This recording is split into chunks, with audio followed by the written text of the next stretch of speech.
How many times have you tried to do something better for yourself? And the people who knew the old you, they will say something that makes you feel like a fraud. Maybe you're trying to put out a content for your business. You're trying to better your life. You're trying to change for the stage you are in life. Or you're trying to become disciplined. Or trying to live a certain kind of life that you once lived. That is when you hear people saying things that are really, really, like, but this, but that. Especially if they will no longer benefit from the new version of you that they are seeing. Then they feel threatened. Sometimes they feel disappointed. So they may guilt strip you back into the old you to do things that you find uncomfortable or stressful or things that take you away from God's purpose for you. It might be a friend. It might be a colleague. It might be a relative who used to benefit from taking from you. And the first time you tell them no, you will feel like the ground should just swallow you up.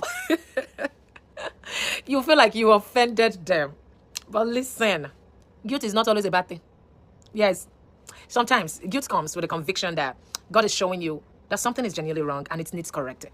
But a lot of times, that guilt that you feel when you say no to people, it's just discomfort. That one is not guilt. It's just discomfort that is coming from change when you do something new. Something different from what you normally do. Like prioritizing yourself above what others think. I always say people, they don't like change.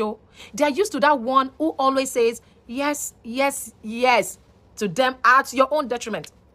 The one who was always available and easy to use. And now that you are changing, they are surprised. Maybe even upset. And so their reaction, that disappointment on their face, that coldness in their voice, or even mockery, makes you feel like you did something wrong.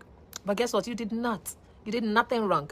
In Galatians chapter 1 verse 10, Paul said, if I were trying to please people, I would not be a servant of God. You cannot please people.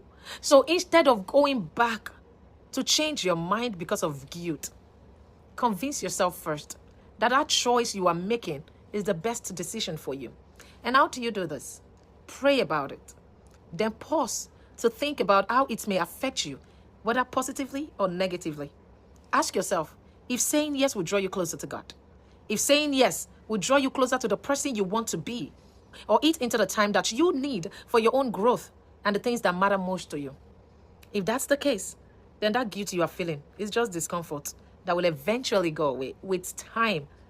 So, stand your ground. Stand your ground to that change. You are allowed to feel uncomfortable. That is not pride. That is not wickedness. That is growth. And that is how you become the best version of yourself. Shalom, people.